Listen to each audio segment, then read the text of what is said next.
Welcome to Health, Wellbeing and Lifestyle, where we love to educate and inspire the community to live more healthily, feel more balanced and truly live a lifestyle they love.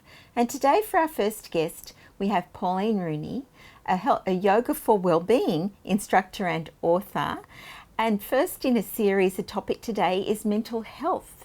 So Pauline, welcome. Thanks, Linda. It's great to be here. It really is. So Pauline, how can yoga assist people with mental health? Oh, Linda, it's unbelievable the assistance that people can have by learning very simple techniques. Breathing is the powerhouse. It's absolutely the powerhouse. When it comes to mental health, we have so many areas. There's anxiety, there's depression, there's bipolar and on and on. And all of these illnesses, if you like, can truly be assisted with the power of our breathing. And I just love the breathing because we take it in our seasons. So we breathe for summer, autumn, winter and spring. So you see, we all have different mental feelings at these different times. Some people find that they have what's called SADS, seasonally adjusted disorder, right? You've heard of that, I'm sure. And so consequently, we breathe differently and that settles our mind and calms us. So the breath, I cannot stress enough on the power of that. And when we're talking about breath, we're not just talking about breathing. Much deeper than that. We focus on the breath coming in through the nostrils, right into the base of the lungs, and then we talk a lot about the diaphragm, how it drops down to let the breath in, pushes up to let the breath out. So that's a part of really learning that technique of the diaphragm coming in and out, focusing on which nostril is breathing best. I know this all sounds a bit interesting, but when you learn it, the power in this to steady your mind and refocus. And if you're anxious about something, your mind then starts to play games. I call it run a riot, but it does, and it thinks of things that are totally irrelevant. However, if we can come back to focus on that breath in and out through the nose and focus it going into the lungs, flowing out, focusing on each nostril in turn, all of those types of things, we settle immediately, right? And that is what is so important, to bring the focus to one point. It's when the mind shatters out, if you like, and that's going here and there and absolutely everywhere, we feel out of control. So as soon as we come to one point, the mind seems to have time to recollect. And in the yoga, so many of the professionals are using now breathing techniques, other techniques that we have in the yoga, physical techniques, and some people need the physical aspect of the yoga to really push through their body and feel what it's doing for them. But with that, of course, Linda, every posture requires breathing. So when we move our arm, we don't pop it up in the air. We choose to breathe in to lift and breathe out to put down. So when you breathe in, everything is lighter, right? So it makes the mind lighter. It's a fabulous way to get into thinking of life, mental health or not. If we can all just breathe that beautiful, deep, deep breath, we'd all have a lot calmer lives, I think. I don't think I know. And it'd be wonderful for all of us to calm down, to think one thought at a time. And we try to do too many things. We try to do this, that and the other, and somehow or other we've learned to have pride in how many things and jobs we can do at once. And that's confusing the brain, confusing our mindset. I'm a great believer in one job, one mind. And that requires one job, one mind, one breath, in and out. And that keeps us focused on that job. And if you've got mental health, you need to be able to focus on the job at hand. Otherwise, you feel you're not completing. You're not, and I'm sure you and I have both felt we've tried to do this and that and something else. We don't feel as though we've achieved everything successfully. Whereas and we probably haven't either, you know, but if we slowed that down and did one job with one breath, well, of course you're breathing in and out, but we say one breath, then you've completed that job calmly, completely, and with intent. So it's done much better. And then you go to the next one. But if you have a mental health issue, it doesn't matter across the spectrum of mental health.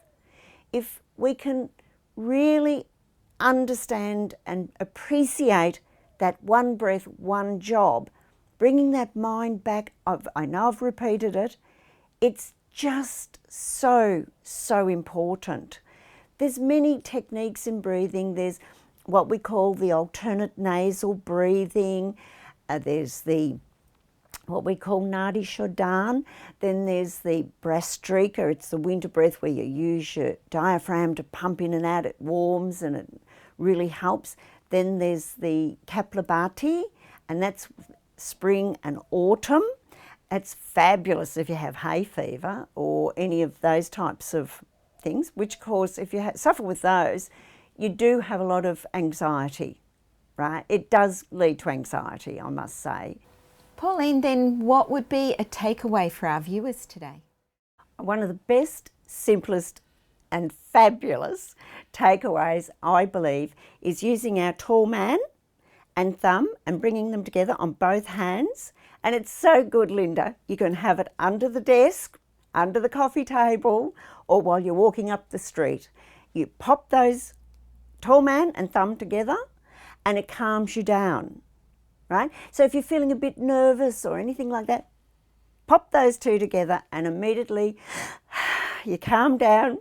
And if you have got mental health or issues across that line, it works splendidly well because it brings you back into that one mind, one breath, one job.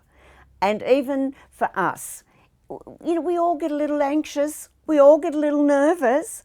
So tall man and thumb on both hands, and that's the best tip I can give you. So well, thank you, Pauline, for today. And now we'll go to break. For more information on Pauline Rooney and Yoga for Wellbeing, then please go to her webpage on our website, healthwellbeingandlifestyle.com.au. And after the break, we'll be back with another wonderful guest and another wonderful topic. Stay tuned. After the break, holistic coach Steve Hall is talking about identity and uniqueness.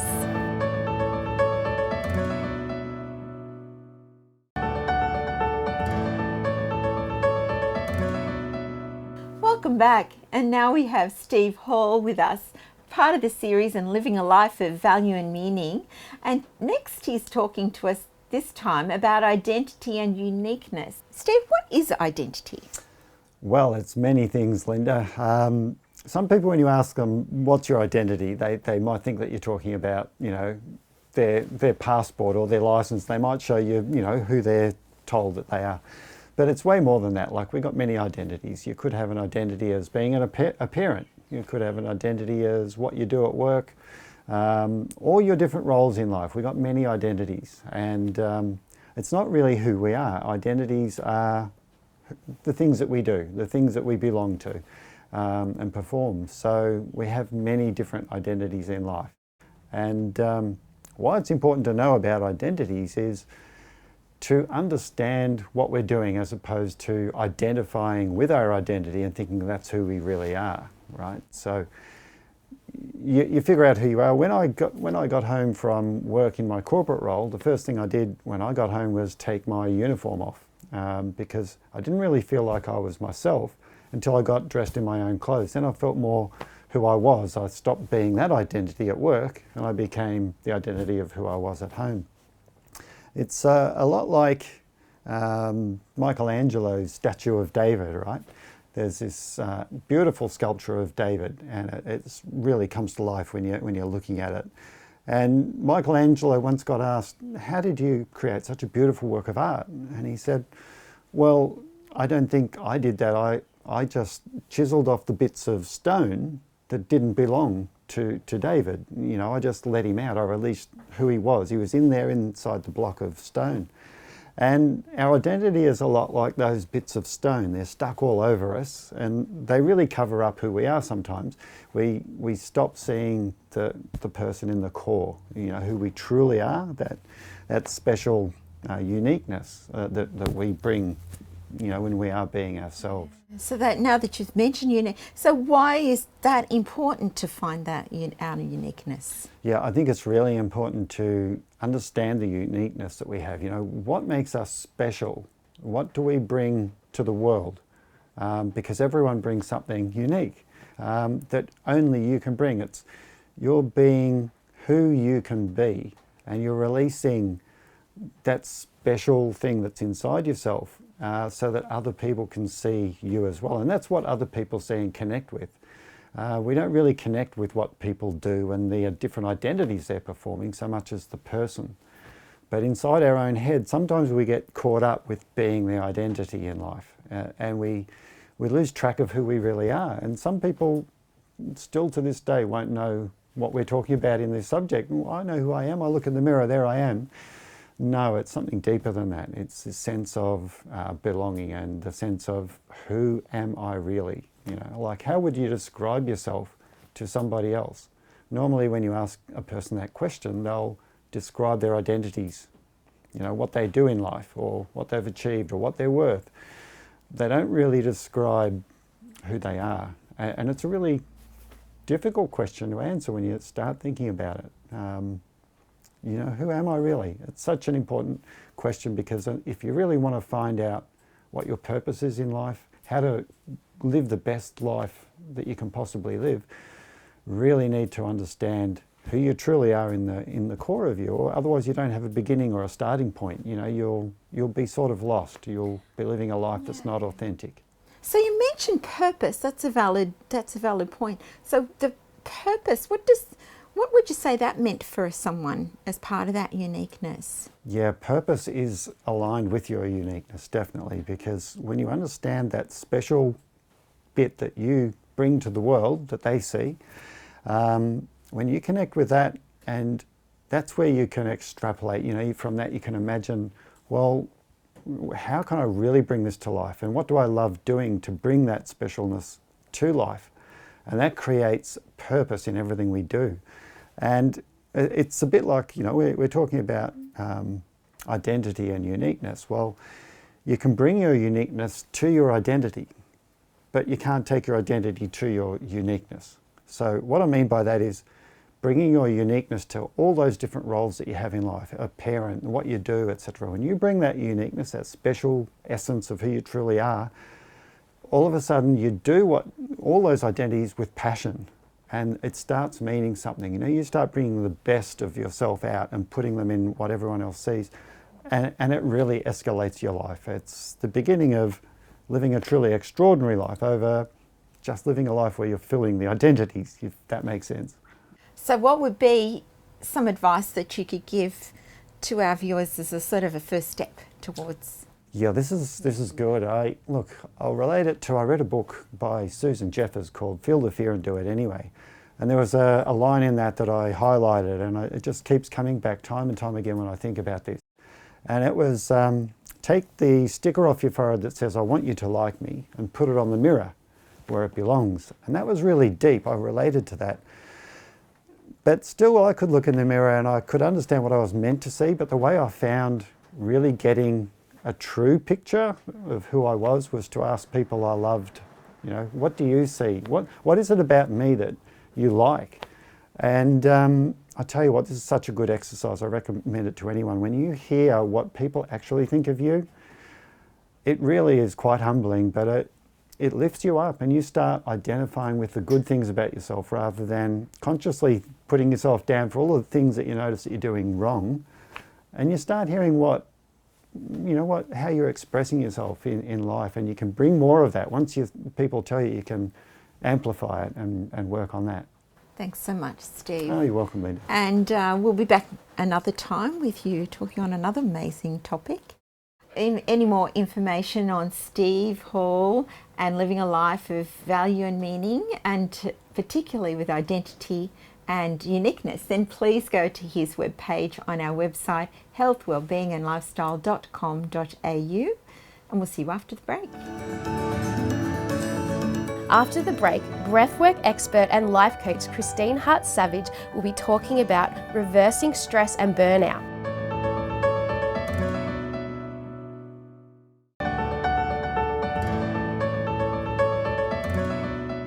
Welcome back.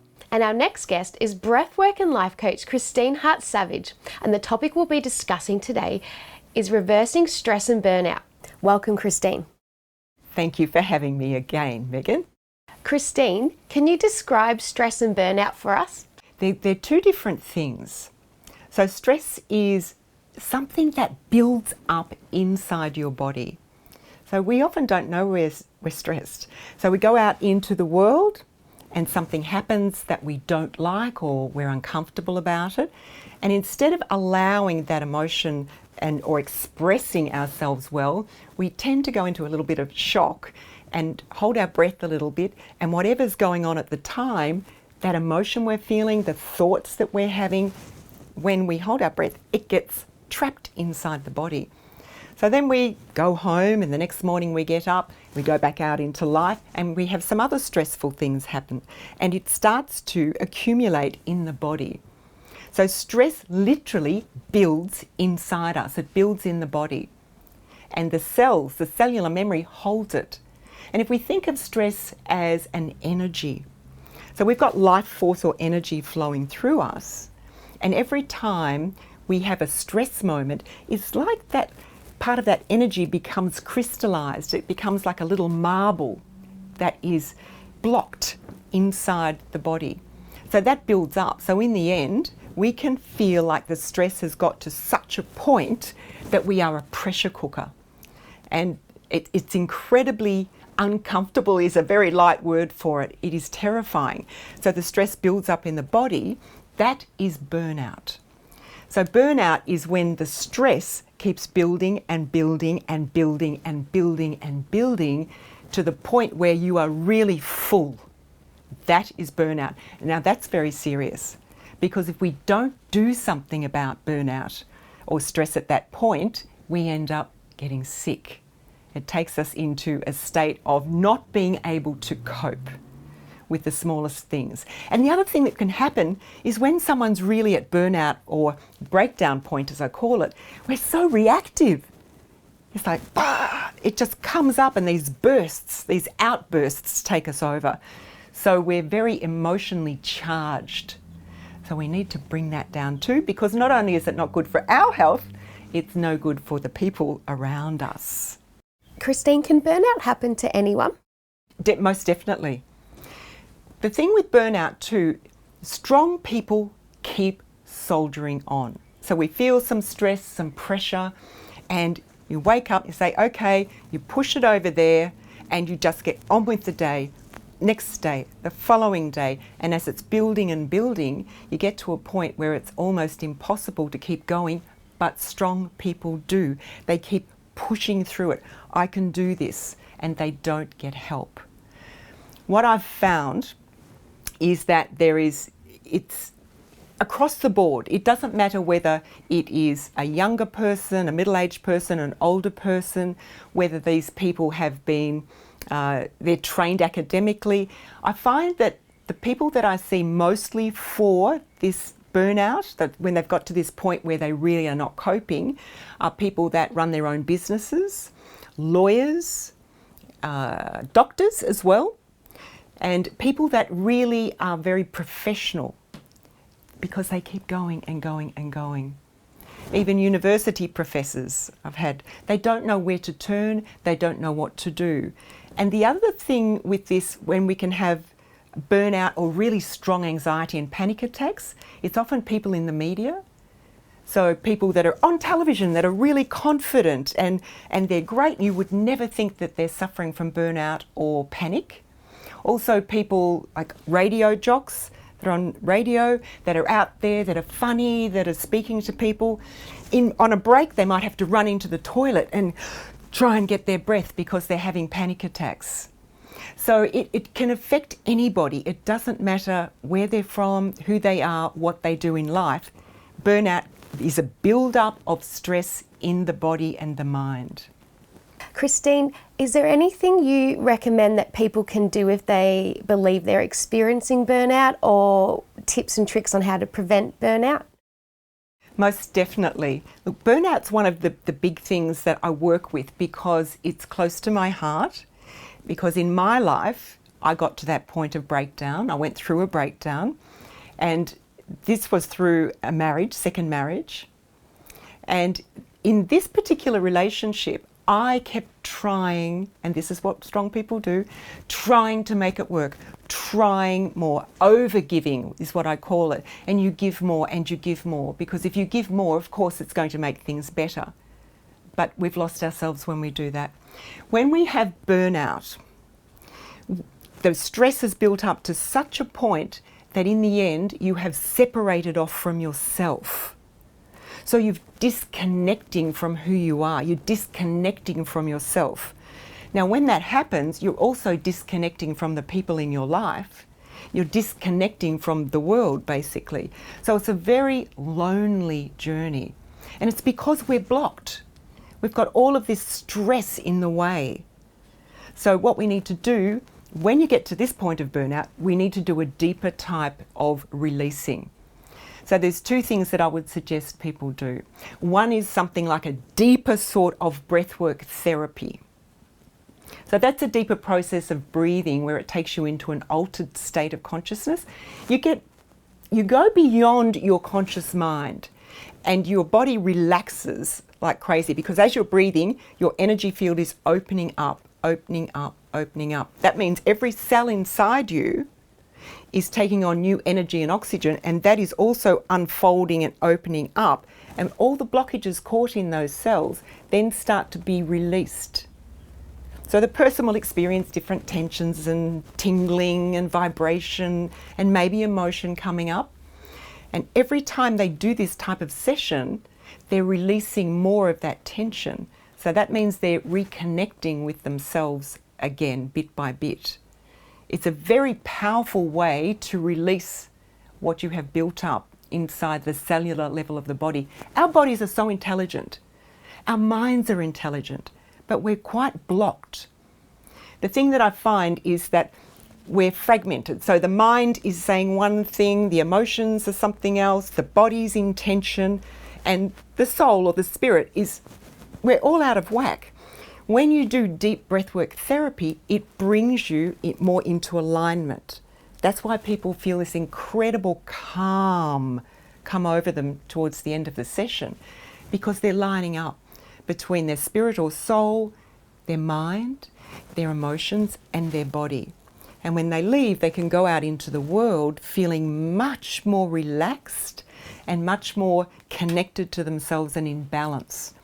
So that type of therapy is what people need to start releasing, that deeper cellular level of burnout. We need to really reverse that burnout.